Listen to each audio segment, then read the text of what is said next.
नाज़रीन आदाब, आप देख रहे हैं INN चैनल। मैं हूं शेख अहमद अली। आज की खास बात में हम देखेंगे कई अहम कौमी और बैनुल अक़वामी खबरें।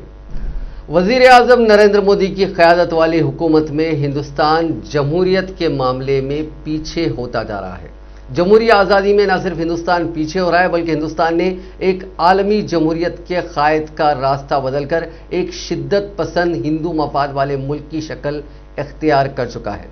ये कहना है जमहूरी इदारे फ्रीडम हाउस का, जिसने हिंदुस्तान की रैंकिंग आज़ाद मुल्क यानी फ्री कंट्री से घटाकर जुज़वी आज़ाद मुल्क यानी पार्शियली फ्री कंट्री की शक्ल में की है। फ्रीडम हाउस एक आज़ाद डेमोक्रेसी रिसर्च इंस्टीट्यूट है। अपनी रिपोर्ट में इस इदारे ने कहा कि हिंदुस्तान में मुसलमानों के खिलाफ तशद्दुद के वाक़यात, सहाफ़ियों को धमकी देने और इस्तेहसाल के वाक़यात और बहुत ज़्यादा अदालती मुदाखलत के वाक़यात में तेज़ी आई है। रिपोर्ट के मुताबिक उन सब में तेज़ी 2014 में नरेंद्र मोदी की क़यादत में बीजेपी हुकूमत आने के बाद हुई है।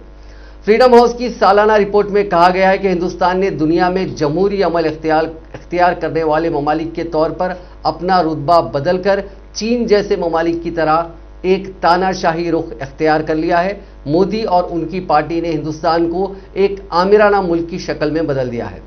इदारे ने कोरोना बहरान के दौरान बेढंगे तरीके से नाफिज किए गए लॉकडाउन की भी तनकीद की। रिपोर्ट में कहा गया है कि इस लॉकडाउन के सबब लाखों मजदूरों और मेहनत कशों के सामने रोज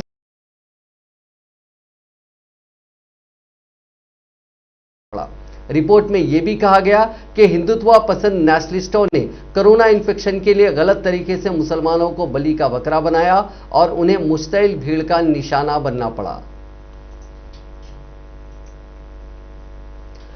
वज़ीर ज़राअत नरेंद्र सिंह तोमर ने कहा है कि हुकूमत की तवज्जो ज़राअत और दही शोबे की तरक्की और मजबूती पर मरकूज है। इसके लिए बहुत सारी अहम स्कीमें और प्रोग्राम्स चलाए जा रहे हैं जो छोटे किसानों के लिए बहुत फ़ायदेमंद है। तोमर ने जुमेरात के रोज़ Asia Pacific rural and agricultural credit association और national agricultural and rural bank NABARD की तरफ से मुश्तरका तौर पर मुनक़िदा इलाकाई पॉलिसी फोरम के इजलास का इफ्तिताह करते हुए ये इजहार ख्याल किया। दुनिया भर से 24 ममालिक के 78 इदारों की रुकनियत वाले APRCA के इलाकाई पॉलिसी फोरम बुनियादी मौजू ज़राअती कारोबार, क्लस्टर और क्रेडिट बढ़ाने वाले आलात के फ़रोग़ के लिए तरक्याती ताउन था। इस फोरम के 2 ज़ैली मौज़ूआत थे: छोटे किसानों की ज़मराबंदी और ज़राअती तरक्की में उनका किरदार और गारंटी मेकानिज़म, किसानों के ग्रुपों के लिए क्रेडिट प्रमोशन का हल। वज़ीर मौसूफ ने कहा कि हिंदुस्तानी मईशत ज़राअत और देहात पर मबनी है, जिसकी तरक्की के लिए वज़ीर आज़म नरेंद्र मोदी मुस्तकिल कोशिश कर रहे हैं। हम बखूबी जानते हैं कि जब तक देहात में रोज़गार और पैसा नहीं होगा तब तक ज़राअत तरक्की नहीं करेगी। उन्होंने एशिया बहरे अल्कोहल के ममालिक में आलमी वबा से निपटने के लिए किए गए इक़दामात की तारीफ़ की। ख़ास तौर पर दही गरीबों पर इस वबा के असरात को कम करने के लिए किए गए इक़दामात को सराहा।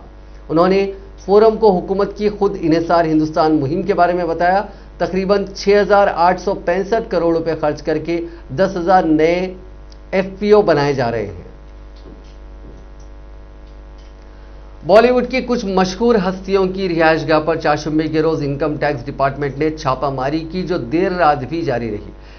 ज़राए के मुताबिक मारूफ फिल्मसाज और हिदायतकार अनुराग कश्यप, अदाकारा तापसी पन्नू, हिदायतकार विकास बहल और मधु मोंटेना के घर पर चल रही इनकम टैक्स महकमे की छापामारी रात में भी जारी रही। इस दौरान अनुराग कश्यप और तापसी पन्नू से पुणे में घंटों पूछताछ हुई।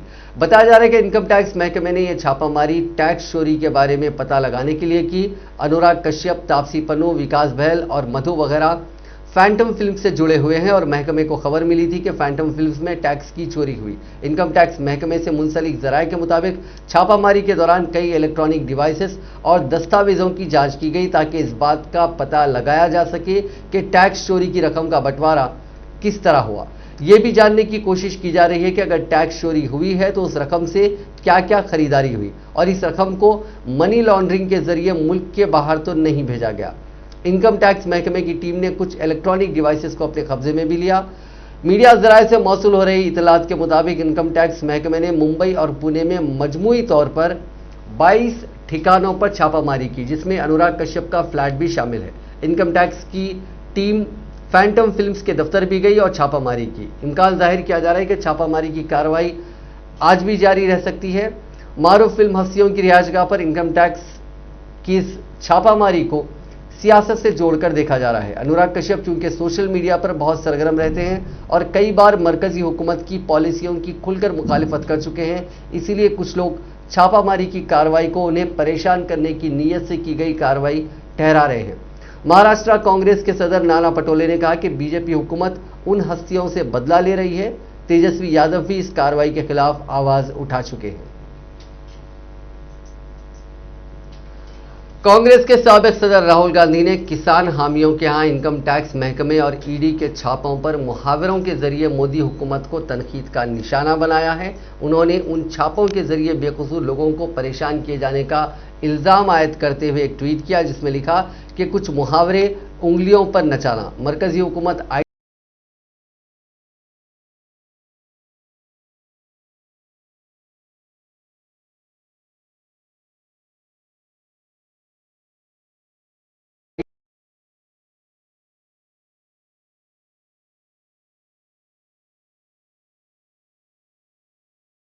सीबीआई हुकूमत के इशारे पर नाच रही है, बल्कि मीडिया दोस्त मरकजी हुकूमत के सामने डरे डरे से रहते हैं और जब कोई हुकूमत के खिलाफ आवाज उठाता है तो छापामारी जैसी कार्रवाई होती है। वाज़ेह रहे कि राहुल गांधी लगातार मोदी हुकूमत को ज़राई क़वानीन के ताल्लुक से तनकीद का निशाना बना रहे हैं और किसानों के हक में आवाज़ भी बुलंद कर रहे हैं। गुज़िश्ता 2 मार्च को राहुल गांधी ने मरकजी हुकूमत से मुखातिब होते हुए कहा था कि जो मुल्क को अनाज देते हैं अब वह किसान हक लेकर रहेगा, ज़राअत मुखालिफ, मुल्क मुखालिफ कानून वापस लो। केरल में बीजेपी की तरफ से चीफ मिनिस्टर कैंडिडेट कौन होगा, इस पर सस्पेंस बना हुआ है। दरअसल मरकजी वजीर वी मुरलीधरन ने जुमेरात की शाम करीब 4 बजे कहा कि बीजेपी ने 88 साल के ई श्रीधरन को सीएम कैंडिडेट बनाने का फैसला किया।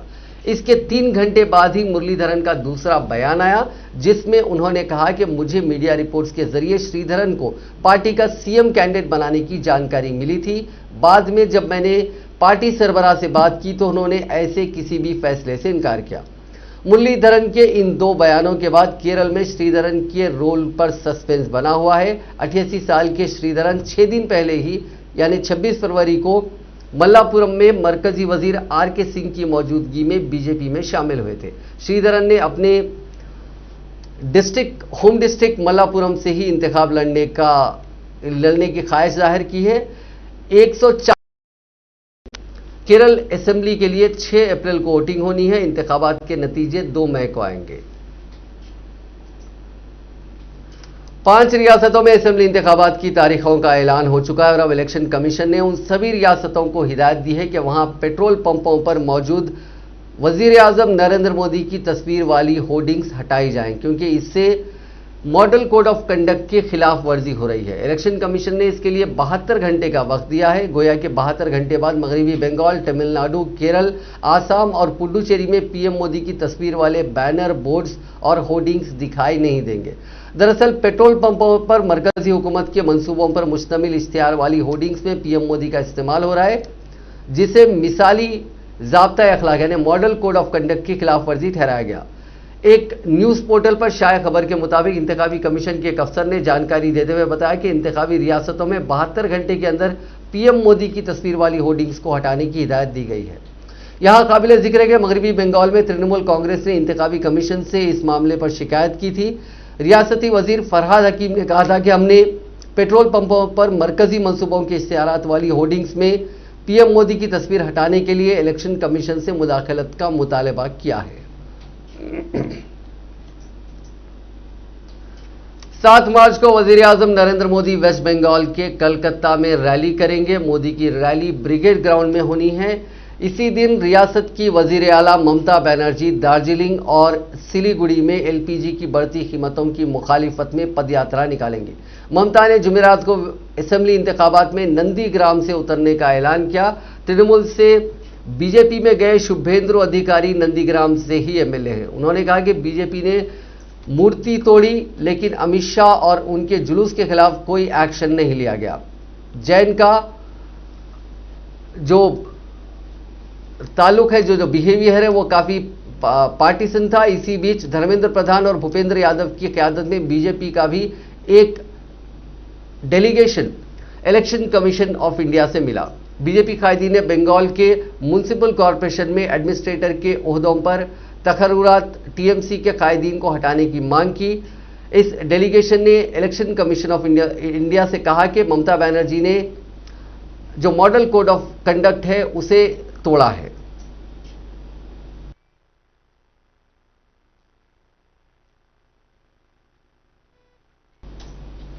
वजीर आला ममता बनर्जी को बंगाल की शेरनी करार देते हुए शिवसेना ने आज असेंबली इंतखाबात में ममता बनर्जी की हिमायत का ऐलान किया। शिवसेना के सीनियर रहनुमा और राज्यसभा मेंबर संजय रावत ने उन्हें बंगाल की शेरनी करार देते हुए कहा कि इस बार दीदी व मुकाबला सभी है और कोई भी उनका मुकाबला नहीं कर सकेगा। मगरबी बंगाल के इंतखाबात 27 मार्च से 29 अप्रैल तक 8 मराहिल में होंगे और इसके नतायज 2 मई को ऐलान किए जाएंगे। रावत ने ट्विटर पर पोस्ट करदा बयान में कहा कि हमारी ख्वाहिश है कि ममता दीदी एक बार गरजते हुए कामयाब हो जाए। ख्याल रहे कि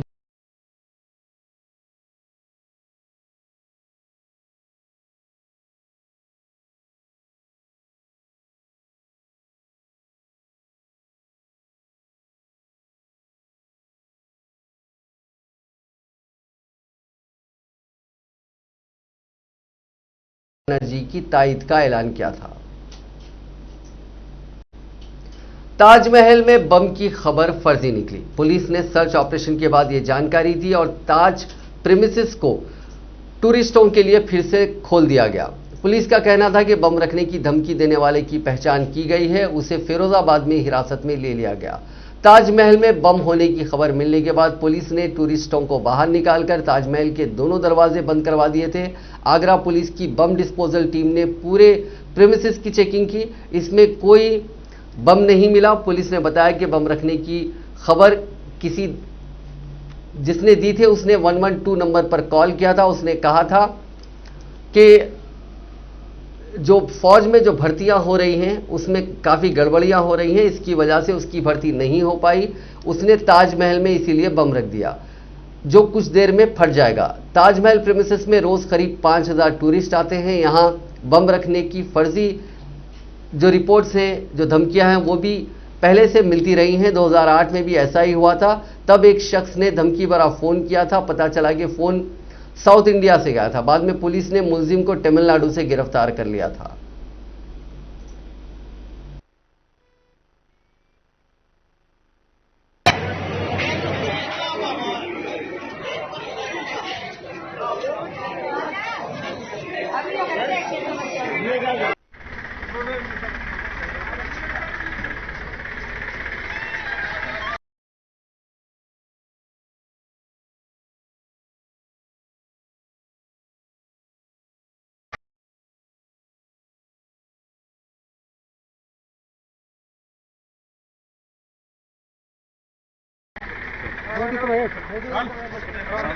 मैं समय ताजमहल के पूर्ति गेट पर हूँ। आप तस्वीरें देख सकते हैं कि ताजमहल को वहाँ पर यहाँ पर सर्च ऑपरेशन चलाया जा रहा है।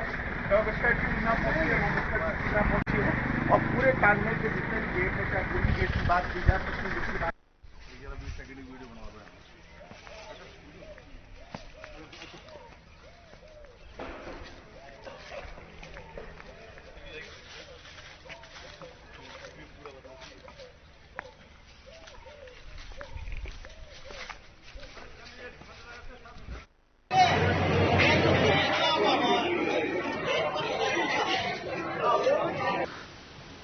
आज प्रातः यूपी 112 के द्वारा ये सूचना मिली, किसी अज्ञात व्यक्ति ने कॉल करके ये बताया कि जो जनपद आगरा का विश्व प्रसिद्ध ताजमहल है उसमें बॉम्ब ब्लास्ट होगा। और इस सूचना पे तत्काल जो हमारा स्टैंडर्ड ऑपरेटिंग प्रोसीजर है, बीडीएस स्क्वाड और अन्य जो हमारी टीमें हैं बम निरोधक दस्ते की, वह उस परिसर का सघनता से उनके द्वारा तलाशी अभियान चलाया गया। अभी तक कोई इस प्रकार की वस्तु की मिलने की कोई जानकारी हमारी फील्ड की यूनिटों ने नहीं दिया है। जिस व्यक्ति ने ये सूचना दी थी कंट्रोल रूम को, उस व्यक्ति को ट्रेस करने के लिए भी रेंज में कई सारी हमारी जो टीमें हैं वो सक्रिय हो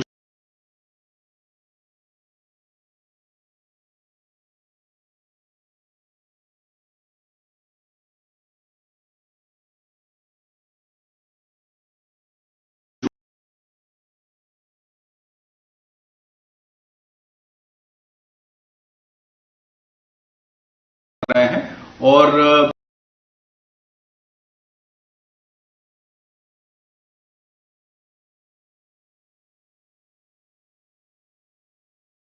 पैनिक करने की कोई आवश्यकता नहीं है। धन्यवाद। आज प्रातः यूपी 112 के द्वारा ये सूचना मिली, किसी अज्ञात व्यक्ति ने अहमदाबाद के आयशा सुसाइड केस में उसका शौहर आरिफ खान 3 दिन की पुलिस रिमांड पर है। आरिफ पर दहेज मांगने और आयशा को खुदकुशी के लिए उकसाने का इल्जाम है। बताया जाता है कि आरिफ के खानदान की हालत बहुत अच्छी है। उनका राजस्थान के जालौर के पॉश एरिया में आलीशान मकान है। खानदान के पास 4 दुकानें भी हैं जो किराए पर दी गई हैं। इसके बावजूद आरिफ और उसका खानदान आयशा पर दहेज के लिए दबाव डाल रहा था। आरिफ और उसके वालिद बाबू खान एक माइनिंग फैक्ट्री में काम करते हैं। दोनों को अच्छी सैलरी मिलती है। इसके अलावा चारों दुकानों से हर महीना लगभग 50,000 रुपये किराया आता है। आयशा के वालिद लियाकत अली का कहना है कि आरिफ उनकी बेटी आयशा को कभी भी मायके छोड़ जाता था।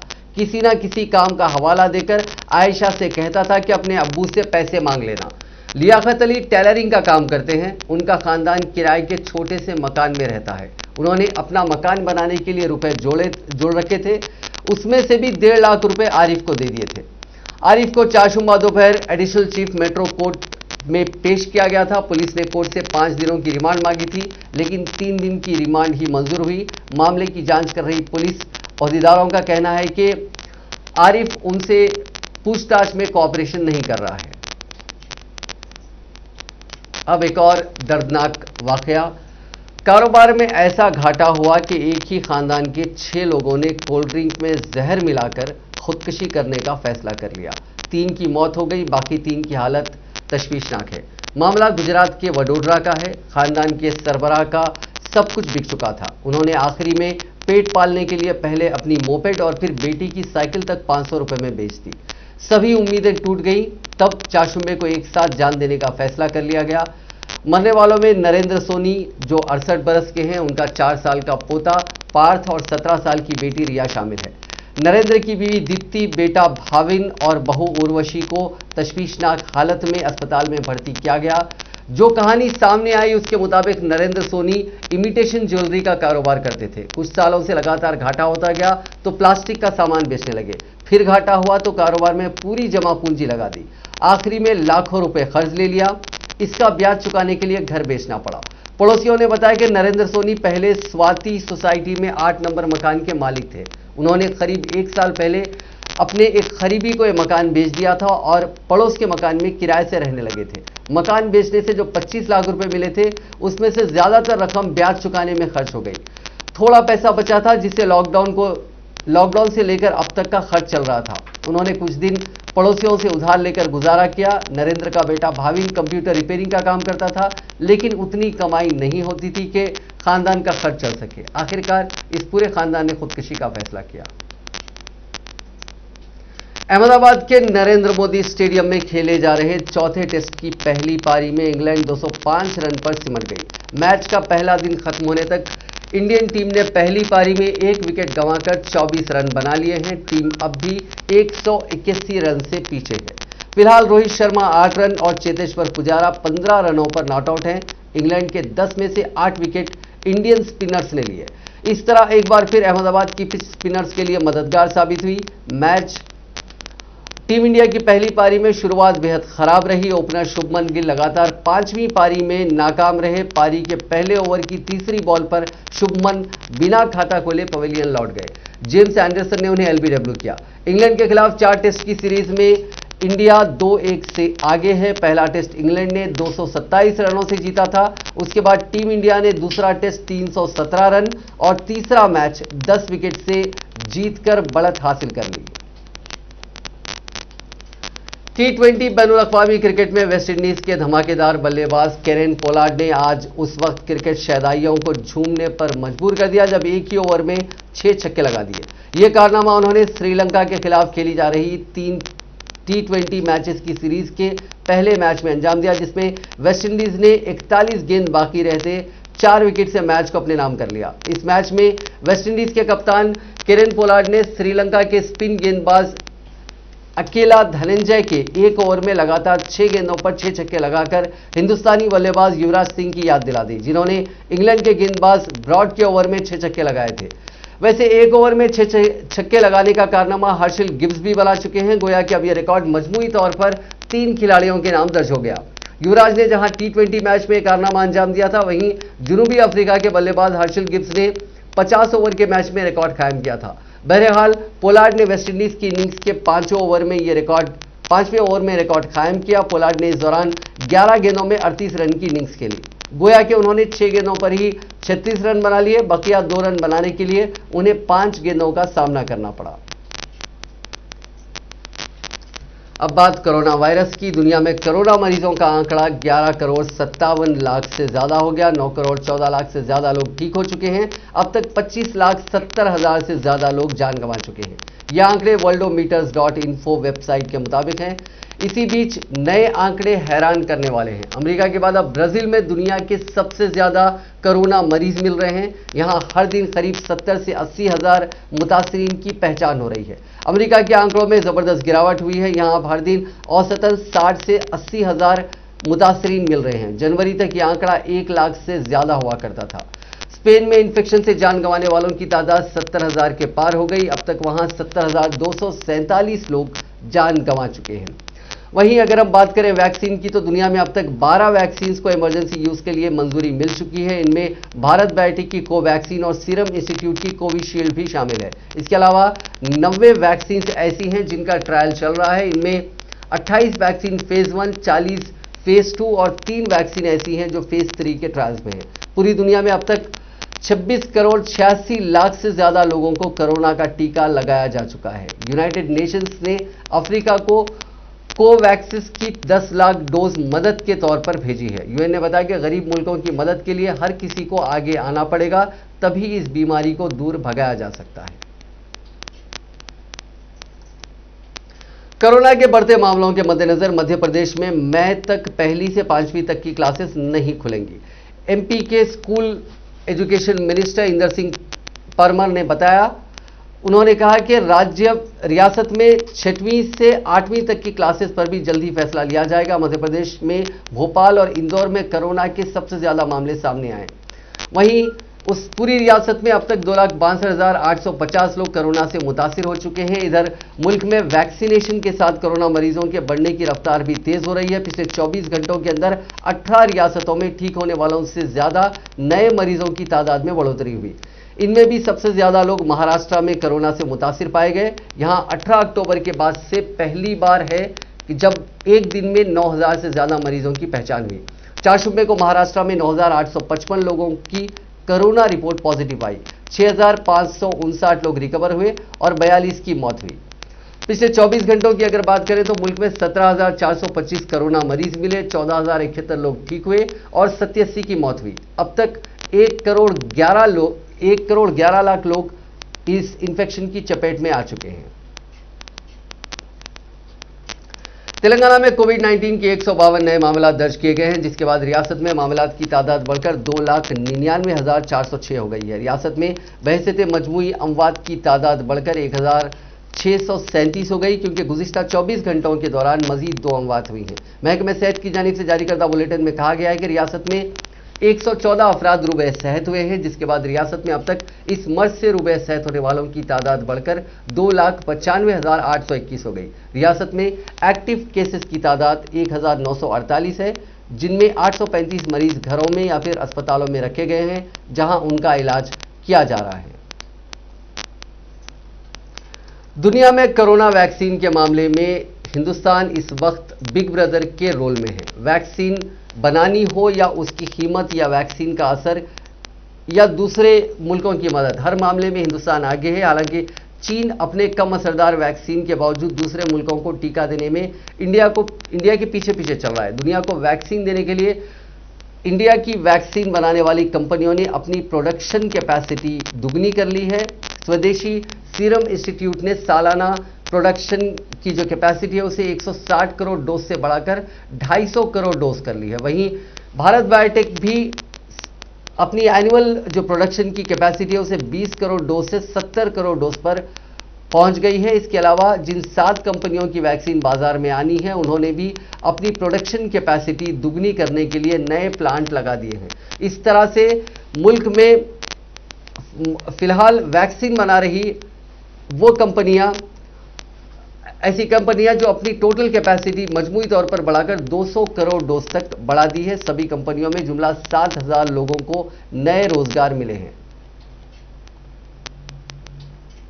वैक्सीनेशन में प्राइवेट सेक्टर को शामिल करने के बाद हर दिन डोजेस की तादाद में तेजी से बढ़ोतरी हो रही है। वैक्सीनेशन के फेज 2 के तहत पिछले 3 दिन में रोज ही औसतन 2 लाख वैक्सीन डोज की बढ़ोतरी हुई है। 1 मार्च को 5,52,000 लोग डोज लग चुके थे। 2 मार्च को 7,68,000 और 3 मार्च को 9,94,000 डोज लगाए गए। वजारत सेहत के जुमेरात के सुबह 8 बजे तक के डेटा के मुताबिक इंडिया में 4 शुंबे तक 1 करोड़ 66 लाख डोजेस दिए गए। इनमें से 1 करोड़ 37 लाख लोगों को कम से कम पहला डोज मिला, जबकि 28,76,000 लोगों को दूसरा डोज भी मिल चुका है। मुल्क में 16 जनवरी को हेल्थ केयर वर्कर्स को टीका लगाने के साथ कोरोना वैक्सीनेशन की शुरुआत हुई थी। 2 फरवरी से फ्रंटलाइन वर्कर्स को भी वैक्सीन लगने लगी थी। 13 फरवरी से हेल्थ वर्कर्स को दूसरा डोज दिया जा रहा था। फ्रंटलाइन वर्कर्स को दूसरा डोज देने की शुरुआत 2 मार्च को हुई और 4 शुंबे को करीब 3,500 फ्रंटलाइन वर्कर्स को दूसरा डोज दिया गया।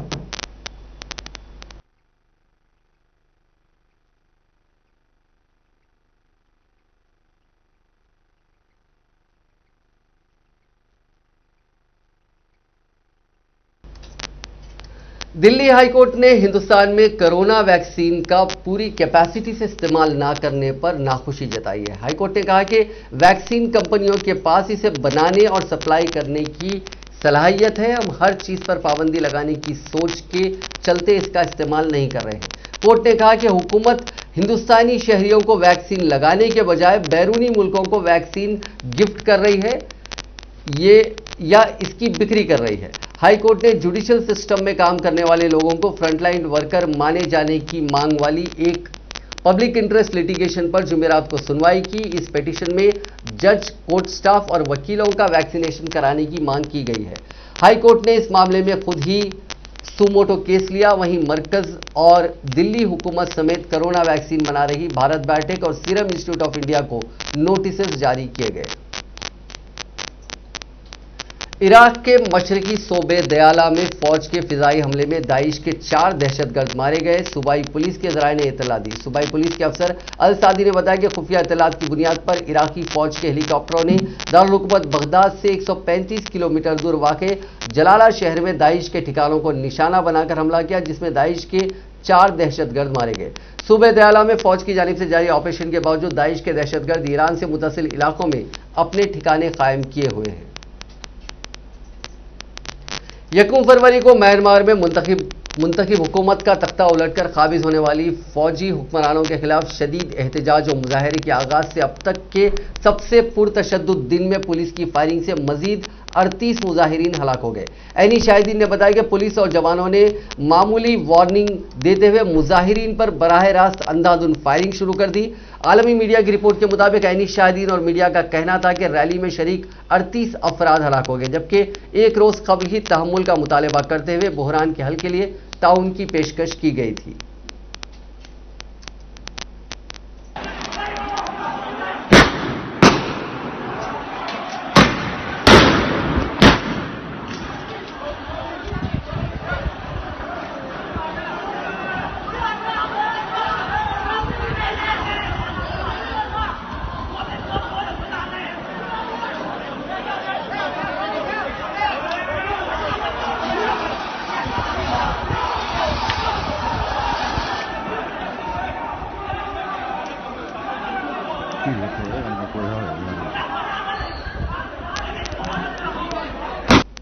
नाजरीन, आज की खास बात में बस इतना ही। आपसे कल मुलाकात होगी नई खबरों के साथ, नए एनालिसिस के साथ। फिलहाल दीजिए इजाजत। खुदा हाफिज।